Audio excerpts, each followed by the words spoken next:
हरे कृष्ण। आप सबको भक्ति स्टोरी चैनल में बहुत स्वागत है। आशा करता हूँ आप लोग अच्छे होंगे, स्वस्थ होंगे। तो आज की कहानी शुरू करने के पहले आप लोग के लिए कुछ क्वेश्चन है, प्रश्न है। तो परोपकार किसे कहते हैं, ये आप लोग के लिए प्रश्न है। मुझे कमेंट में बताइए।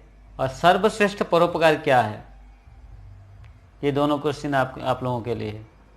तो चलिए शुरू करते हैं आज की कहानी। आज की कहानी है भक्ति में और त्याग में भोग कहाँ है।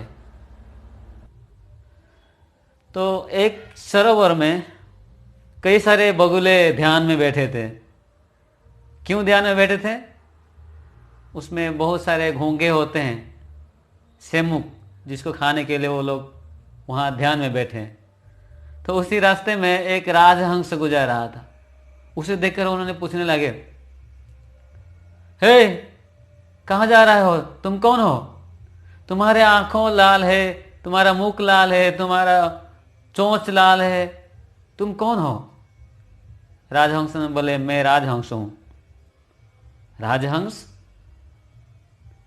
कहां से आए हो? मानस सरोवर से। मानस सरोवर? वो कहाँ है?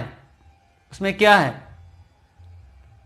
मानस सरोवर, राजहंस बोल रहे हैं, मानस सरोवर में सोने की कमल पुष्प हैं, बहुत सुंदर है, स्वच्छ जल है, अमृत के समान जल है, पानी है, और चारों तरफ बहुत सुंदर सुंदर पेड़ों पौधे हैं, जहाँ पे फल पुष्प से भरा हुआ बहुत सुंदर परिवेश है।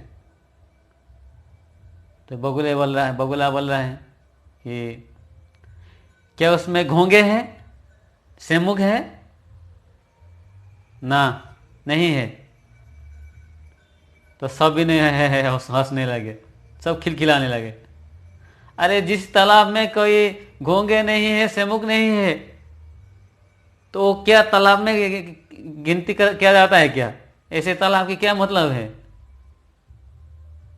बट राजहंस, यहाँ पे राजहंस मतलब शुद्ध भक्त हैं, और बोगले मतलब जो तथाकथित धार्मिक हैं या सेवक हैं।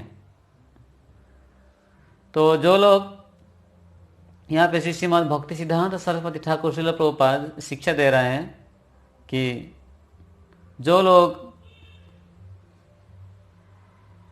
भक्ति को अग्रगण्य नहीं देते या महानता नहीं समझते हैं, और जो मानव सेवा, जैसे किसी ने कहीं कपड़े की ज़रूरत, किसी को खाने की ज़रूरत है, कहीं अस्पताल बनाना, कहीं मरीजों की सेवा करना, वृद्धाश्रम, या कहीं बाढ़ आ गए, तूफान आ गया, कुछ उसमें मदद देना, ये सब को ही परोपकार समझते हैं, परों के उपकार समझते हैं। और जो भक्ति करते हैं या भक्तों जो जीव को जो बहुत दुख में, कष्ट में झेल रहे हैं, उन लोगों को सेवा करने के लिए कोशिश करते हैं, और भगवान के बारे में बताते हैं, हरिनाम करवाते हैं, और भगवत धाम में कैसे जाया जा सकता है, इन सब को जो शिक्षा देते हैं, इन सब को उन्होंने परोपकार के रूप में नहीं मानते हैं। तो शास्त्र में बताया गया है कि ये जो लोगों को कई सारे बीमारियां से उद्धार करना, मेडिकल में मदद देना, या कई सारे जैसे बीमारी, अभी कोरोना बीमारी चल रहा है, इसमें कई उनके सेवा देना, ये तो है परोपकार। पर सर्वश्रेष्ठ परोपकार क्या है? सर्वश्रेष्ठ परोपकार है कि इस जगत में सभी ने दुख कष्ट में झेल रहा है, प्रत्येक व्यक्ति दुख में है, कष्ट में है, कई सारे कष्ट दुख में गुजारते हैं। और शास्त्रों के सिद्धांत के अनुसार हम हर एक जीवात्मा आत्मा है, और भगवान परमात्मा है, और परमात्मा की सेवा करना हमारा पहला धर्म है, या प्रकृत धर्म है, या वास्तविक परिस्थिति, हमारे स्थिति है, स्वरूप स्थिति है। तो उसी के हिसाब से हम जब भगवान के पास पहुंच जाएंगे, वहां पहुंचेंगे, तो वो हम हमेशा के लिए सुखी बन सकते हैं। इस जगत में आप जो भी करें, सुखी नहीं बन सकते। थोड़े, हाँ थोड़े के लिए तो आपको सुख मिल जाएगी। यहाँ पे आचार्य लोग हमारे उदाहरण देते हैं, जैसे मान लीजिए पृथ्वी के सबसे बड़े अमीर व्यक्ति का लड़का पिताजी के साथ कहीं घूमने गए थे बड़े बाजार में, और कई कारणवश उन्होंने गुम हो गए। वो छोटा बच्चा है, 4-5 साल का है, उसे पता नहीं है कि कहाँ क्या है, कौन सा जगह है, तो गलती से उन्होंने गुम हो गए। और पिताजी आ गए घर पे और सब कुछ ऐसे सभी जगह पे हैं, थाने में कहीं सब में पोस्टर लगा के बताया कि मेरे बच्चा ऐसे ऐसे दिखता है और कहीं गायब हो गया है, थोड़ा आप देख दीजिए। और किसी ने उस बच्चे का, एक बच्चा जिसने घूम रहा है, किसी व्यक्ति ने देख लिया, पर उन्हें पता नहीं कि ये पृथ्वी के सबसे बड़े अमीर व्यक्ति के लड़का है। उन्हें वो दुख से रो रहे देख के उन्होंने खाना खिलाया, ये भी उपकार किया है। और इस उपकार से वो लड़का का क्या वास्तविक उपकार हो गया, उसे भूख लग रहा था इसलिए उन्होंने खाना खिलाया, पेट भर गया, फिर 4-5 घंटे के बाद फिर भूखा हो जाएगा। फिर किसी ने देख लिया, अरे ये तो घूम रहा है, ये तो पृथ्वी के सबसे बड़े अमीर व्यक्ति के लड़का है, चलो इसे कपड़ा दिलवा देते हैं। उसे कपड़ा दिलवा दिए, फिर 4-5 महीने के बाद वो फिर नष्ट हो जाएगा, फिर जैसे कि तैसे वो जरूरत होंगे। और किसी ने कहीं उसे बुखार आ रहा हो बाहर सोते सोते, तो दवाई दे दिया, अच्छा हो गया, फिर अगला कहीं पर फिर से बीमारियां होगी। तो कहने के मतलब है कि आप जो भी उपकार कर रहे हैं, ये भी उपकार है, ये भी परोपकार है, पर वास्तविक आप पूरा कंप्लीट उसे उपकार नहीं कर पा रहे हैं। और किसी व्यक्ति ने देख लिया, अरे ये तो पृथ्वी के सबसे बड़े अमीर व्यक्ति के लड़का है, और पिताजी भी कहीं शायद पोस्टर में लगाए थे कि मेरे बच्चा गुम हो गया, देख लो, तो चले ये बच्चे को उनके पिताजी के पास पहुंचा देते हैं।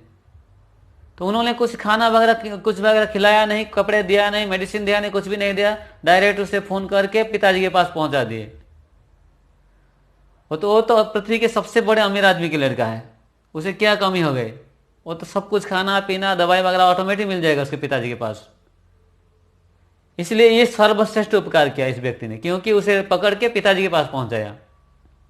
वैसे ही जो भक्त भगवान को पास पहुंचाने के लिए कोशिश करते हैं, केवल भक्ति सिखाते हैं, वो ही वास्तविक परोपकार करते हैं, सर्वश्रेष्ठ परोपकार करते हैं।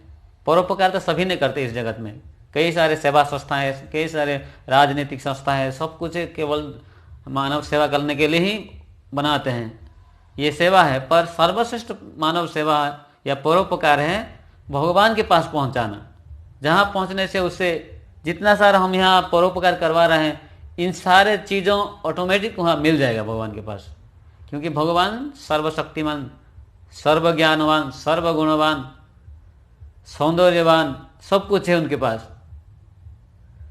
तो ऐसे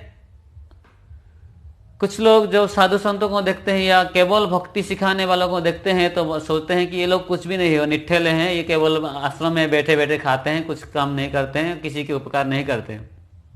पर असल में देखा जाए तो वास्तविक साधु ही उनका वास्तविक उपकार करता है, सर्वश्रेष्ठ उपकार करता है। जगत के लोग जो भी उपकार करते हैं, जो भी परोपकार करते हैं, ये टेम्परारी है, क्षणिक है।